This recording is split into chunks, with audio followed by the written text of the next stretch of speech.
اعوذ باللہ من الشیطان الرجیم بسم اللہ الرحمن الرحیم وَإِذْ جَعَلْنَا الْبَيْتَ مَثَابَةً لِلنَّاسِ وَأَمْنًا وَاتَّخِذُوا مِن مَّقَامِ إِبْرَاهِيمَ مُصَلًّى وَعَهِدْنَا إِلَىٰ إِبْرَاهِيمَ وَإِسْمَاعِيلَ أَن طَهِّرَ بَيْتِيَ لِلطَّائِفِينَ وَالْعَاكِفِينَ وَرُكَّعِ السُّجُودِ۔ سورۃ البقرہ آیت 125 ترجمہ ہے۔ اور جب مقرر کیا ہم نے خانہ کعبہ کو اجتماع کی جگہ لوگوں کے لیے اور جگہ امن کی، اور بناؤ ابراہیم کے کھڑے ہونے کی جگہ کو نماز کی جگہ، اور حکم کیا ہم نے ابراہیم اور اسماعیل کو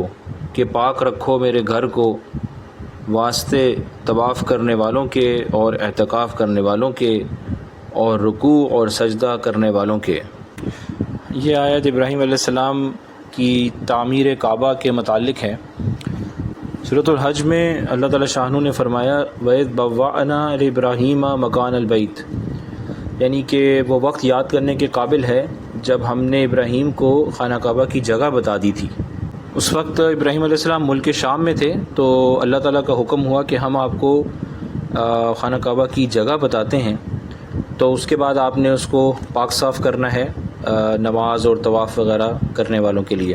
تو اس سلسلے میں جبرائیل علیہ السلام براق لے کر آئے تھے، اور بی بی ہاجرہ اور اسماعیل علیہ السلام اور ابراہیم علیہ السلام چل پڑے، اور راستے میں جو بھی کوئی بستی وغیرہ آتی تھی تو ابراہیم علیہ السلام کا گمان ہوتا تھا کہ یہیں پر ہم نے ہجرت کرنی ہے، لیکن یہ لوگ چلتے رہے جب تک کہ مکہ مکرمہ نہ آ گیا، جو کہ اس وقت صرف کانٹے دار جھاڑیاں تھیں اور وہاں پر ببول کے درخت تھے، کوئی پانی نہیں تھا، کوئی رہائشی بھی نہیں تھے، اور اس وقت بیت اللہ جو تھا وہاں پر ایک ٹیلہ بس بنا ہوا تھا۔ وہاں سے پھر ابراہیم علیہ السلام واپس ہوئے تو بی بی ہاجرہ نے ان سے دریافت کیا کہ آپ ہمیں یہاں پر چھوڑ کے جا رہے ہیں، تو ابراہیم علیہ السلام نے حکم کے مطابق کوئی جواب نہیں دیا۔ تو جب انہوں نے سوالیہ ایک بات پوچھی کہ کیا اللہ کا حکم ہے، تو اس پہ ابراہیم علیہ السلام نے واضح کر دیا کہ جی یہ اللہ کا حکم ہے۔ تو پھر بی بی ہاجرہ نے یہی جواب دیا تھا کہ اب اللہ تعالیٰ ہمیں انشاءاللہ ضائع نہیں کریں گے، اور یہ کہ آپ بے شک تشریف لے جائیں اور شوق سے تشریف لے جائیں۔ اس سے اندازہ ہوتا ہے کہ بی بی ہاجرہ علیہ السلام کا کتنا ایمان کا کتنا بڑا ان کو حصہ ملا ہوا تھا کہ ایک عورت ذات ہیں اور بچہ چھوٹا ساتھ ہے، اور کوئی اور مرد بھی نہیں ہے، اور جنگل بیاباں ہیں، اس میں انہوں نے بہت مضبوطی سے یہ بات فرمائی کہ آپ بے شک تشریف لے جائیں اور اللہ ہمیں ضائع نہیں کریں گے۔ تو چونکہ ابراہیم علیہ السلام بھی یہ منظر دیکھ رہے تھے تو ان کو بہت زیادہ ان کی یہ آزمائش تھی۔ تو جب وہ بی بی ہاجرہ اور اسماعیل علیہ السلام ان کے نظروں سے اوجھل ہو گئے تو ایک طرف ہو کر ابراہیم علیہ السلام نے یہ دعا مانگی، جو کہ سورۃ الابراہیم میں بھی موجود ہے، رب اجعل ھذا البلد آمنا، اے اللہ تعالیٰ آپ اس جگہ کو، اس گھر کو، اس شہر کو امن والا بنا دیجئے، وجنبنی وبنی ان نعبد الاصنام، اور مجھے اور میرے جو یعنی اولاد ہے، میرے بچے ہیں، میری اولادیں ہیں، ان کو اس چیز سے بچا لیں کہ ہم بتوں کی حفاظت کریں، کیونکہ ابراہیم علیہ السلام کو پتہ چل گیا تھا کہ اللہ تعالیٰ فرما رہے ہیں کہ میرے گھر کو پاک کرو، تو پاک کرنے کا مطلب یہ نہیں ہے کہ اس کی صرف اس کی ظاہری پاکی ہو، بلکہ باطنی پاکی بھی ہو، یعنی کہ بیت اللہ کو اور مکہ مکرمہ کو شرک سے جو ہے وہ محفوظ ہونا چاہیے۔ تو اس لیے انہوں نے یہ دعا مانگی۔ اس کے بعد آپ نے فرمایا، یہ بھی دعا قرآن میں جو ہے، ربنا انی اسکنت من ذریتی بواد، اے اللہ میں تو اپنی اولاد کو آباد کر چکا ہوں ایسی وادی میں، غیر ذی زرع، جس میں کوئی زراعت نہیں ہے، ٹھیک ہے، اس میں کوئی زراعت ہو نہیں سکتی، عند بیتک، آپ کے گھر کے پاس، المحرم، جو کہ یعنی پاکیزہ گھر ہے۔ تو ربنا لیقیموا الصلاۃ، کہ تاکہ وہ نماز قائم کریں، فجعل افئدۃ من الناس تہوی الیہم، تو تہوی الیہم یعنی آپ کچھ لوگوں کے دل جو ہے اس جگہ کی طرف، بیت اللہ کی طرف مائل کر دیجئے،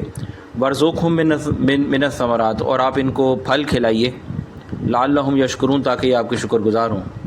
تو آج زمانہ گواہ ہے کہ مکہ مکرمہ میں اس دعا کی برکت سے دنیا جہاں کے پھل موجود ہوتے ہیں،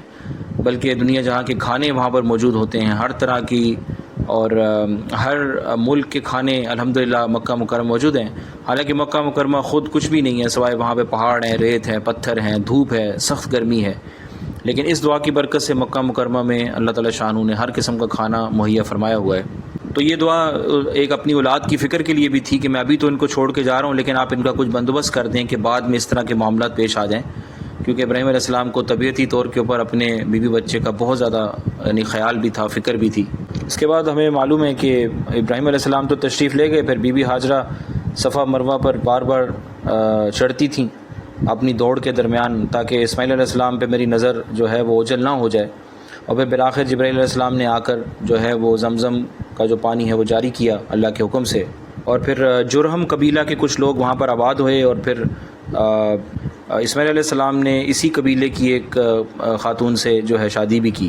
تو سورہ حج کی جو ابتدائی آیات ہیں وہ صرف ابراہیم علیہ السلام کو حکم تھا، کیونکہ اس میں تو اسماعیل علیہ السلام چھوٹے بچے تھے، یعنی کہ وَإِذْ بَوَّأْنَا إِبْرَاهِيمَ مَكَانَ الْبَيْتِ، ہم نے ان کو جگہ بتا دی تھی اپنے گھر کی کہ یہاں پر آپ نے گھر بنانا ہے، تو جگہ بتا دی تھی۔ لیکن ابھی جو آیت ہے سورۃ البقرہ کی ہم پڑھ رہے ہیں، اس میں اللہ فرما رہے ہیں وَعَهِدْنَا إِلَىٰ إِبْرَاهِيمَ وَإِسْمَاعِيلَ أَن طَهِّرَا بَيْتِيَ لِلطَّائِفِينَ، تو یہاں پر دونوں کو حکم ہے، ابراہیم علیہ السلام اور اسماعیل علیہ السلام کو، کہ اس وقت جو ہے اسماعیل علیہ السلام کی جو عمر ہے مبارک ہے وہ جوانی کی ہو چکی تھی اور وہ اس حکم کے مکلف تھے۔ اور صورت یہ تھی کہ ابراہیم علیہ السلام ایک مرتبہ تشریف لائے مکہ مکرمہ میں، تو دیکھا کہ اسماعیل علیہ السلام جو ہیں وہ ایک درخت کے نیچے بیٹھے ہوئے تیر بنا رہے ہیں، یعنی اسلحہ بنا رہے ہیں۔ تو ابراہیم علیہ السلام کو دیکھ کر وہ کھڑے ہو گئے اور ملاقات کی، اور پھر ابراہیم علیہ السلام نے فرمایا کہ اللہ نے مجھے کام کا حکم دیا ہے، تو تم کیا اس میں میری مدد کرو گے؟ تو انہوں نے فوراً اس پہ حامی بھری کہ بالکل ضرور کروں گا۔ تو ابراہیم علیہ السلام نے پھر اسی ٹیلے کی طرف اشارہ کیا جو پہلے بات ہوئی، کہ اس وقت بیت اللہ ایک ٹیلے کی مانند تھا، ایک ریت کا ٹیلہ تھا، کہ مجھے حکم مل گیا ہے کہ اب اس کی یہاں پہ تعمیر کرنی ہے۔ تو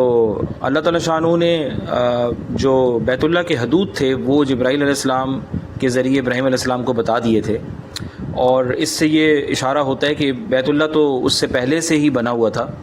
بیت اللہ سب سے پہلے ابراہیم علیہ السلام نے نہیں بنایا، بلکہ کچھ روایت کے مطابق سب سے پہلے فرشتوں نے بیت اللہ بنایا تھا، پھر اس کے بعد آدم علیہ السلام نے بنایا، پھر نوح علیہ السلام کے طوفان میں بیت اللہ منہدم ہوا، اور جو ہے پھر اس کے بعد ابراہیم علیہ السلام نے اس کی تعمیر کی، اور اس کے بعد اس کی جو تعمیر متعدد زمانوں میں ہوتی رہی ہے۔ تو قرآن مجید کی آیتوں سے بھی اشارہ ہوتا ہے کہ ہم نے جگہ بتا دی تھی ابراہیم علیہ السلام کو، بَوَّأْنَا، ہم نے ان کو جگہ بتا دی تھی کہ میرا گھر جو ہے کس جگہ پر ہوگا۔ اس سے پتہ چلتا ہے کہ جو حدود ہیں وہ تو پہلے سے قائم تھیں۔ اور اگلی آیت میں بھی اسی کا بیان ہے، وَإِذْ يَرْفَعُ إِبْرَاهِيمُ الْقَوَاعِدَ مِنَ الْبَيْتِ، اگلی آیت جب آئے گی تو اس میں بھی یہی ہے کہ انہوں نے اس کے جو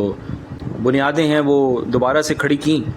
اور اس میں بنیادی ابراہیم تھے، اور ان کے ساتھ جو تابع تھے، ان کے جو مددگار تھے، اسماعیل علیہ السلام تھے۔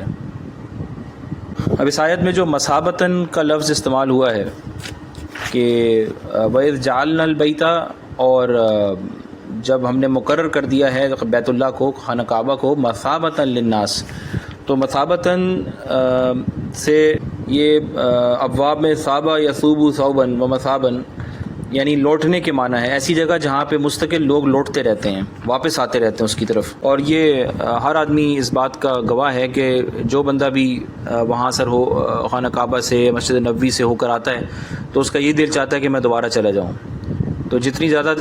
دفعہ وہ جاتا رہتا ہے اتنا ہی زیادہ اس کے دل میں تڑپ بڑھتی رہتی ہے کہ بس میں بار بار آتا رہوں۔ تو مثابۃ کا مطلب یہ ہے کہ یہ خانہ کعبہ کے اندر کشش ہے، حالانکہ دنیا کی خوبصورت ترین جو جگہیں ہیں سیر کے لیے، سیاحت کے لیے، 2-3 دفعہ بھی بندہ وہاں جائے گا تو پھر تنگ آ جائے گا، لیکن خانہ کعبہ ایک چھوٹا سا مکان ہے، اور جگہ بھی ایسی ہے کہ جہاں پہ صرف پتھر ہیں، ریت ہیں، دھوپ ہے، لیکن ہر مسلمان کا دل چاہتا ہے کہ بار بار وہاں جاتا رہے۔ یہ مثابتاً کا معنی ہے جو اللہ نے اس میں کشش رکھی ہے، الحمدللہ۔ پھر اللہ نے آگے لفظ استعمال فرمائے امنا و امنا، کہ اس کو امن کی جگہ بنایا ہے، اور یہاں سے امن کا مطلب صرف بیت اللہ نہیں ہے بلکہ مسجد حرام بھی ہے، اور حدود حرم جو ہے اس سے مراد ہے کہ حدود حرم میں مسلمانوں کو امن ہوتا ہے، یعنی کہ جو حرم محترم ہے اس کو آپ عام قتل سے، قتال سے، انتقام سے، لڑائی سے، بحث سے، آپ ان ساری چیزوں سے حدود حرم کو آپ یعنی بچا کر رکھیں۔ یہ سارے کام اس حدود حرم میں نہیں ہونے چاہیے، کیونکہ یہ اس کی تقدیس کے، اس کے تقدس کے خلاف ہے۔ تو چنانچہ مشرکین مکہ کے زمانے میں بھی تھی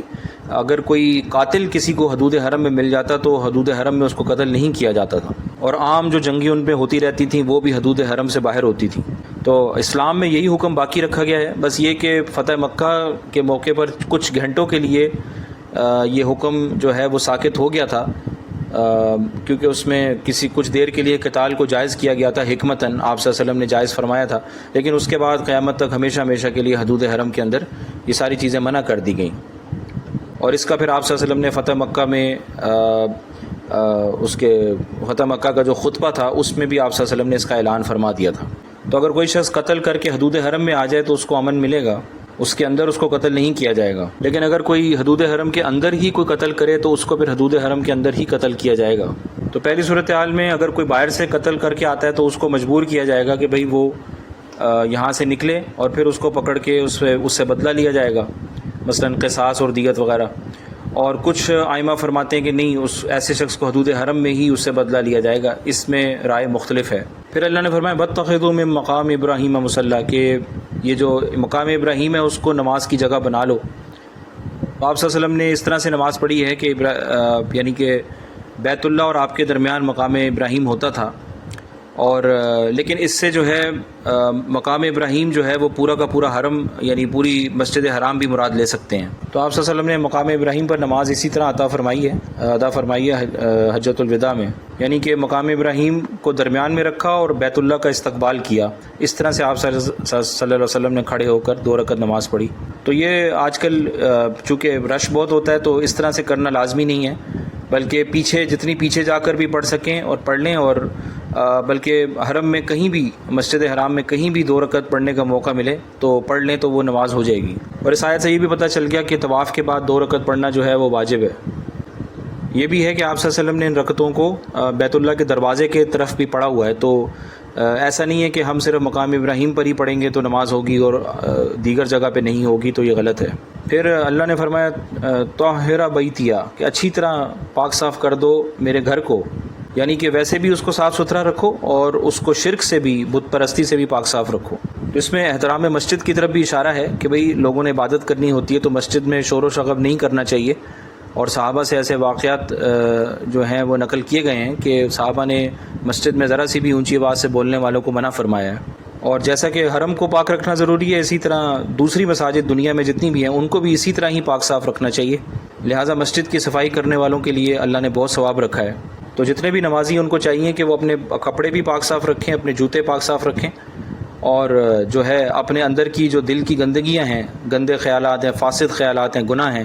ان سب سے اپنے آپ کو پاک صاف کریں، اور اس طرح بالکل صاف ستھرے ہو کے مسجد میں آ کے اللہ کی عبادت کریں۔ اس میں یہ بھی حکم ہے کہ پیاز لہسن کھا کر مسجد میں نہیں آنا چاہیے، کیونکہ وہ پاکی کے خلاف ہے، اس سے لوگوں کو تکلیف ہوتی ہے اور بدبو آتی ہے۔ پھر آخر میں للطائفین، یعنی طواف کرنے والوں کے لیے، عاکفین اعتکاف کرنے والوں کے لیے، اور رکوع اور سجدہ کرنے والوں کے لیے۔ تو اس سے یہ اندازہ ہوتا ہے کہ بیت اللہ میں طواف کی جو عبادت ہے وہ سب سے زیادہ افضل ہے نفل پڑھنے کے مقابلے میں، اور یہ بھی کہ بیت اللہ کے اندر ہم نماز پڑھ سکتے ہیں، چاہے فرض ہو چاہے واجب ہو، واللہ اعلم۔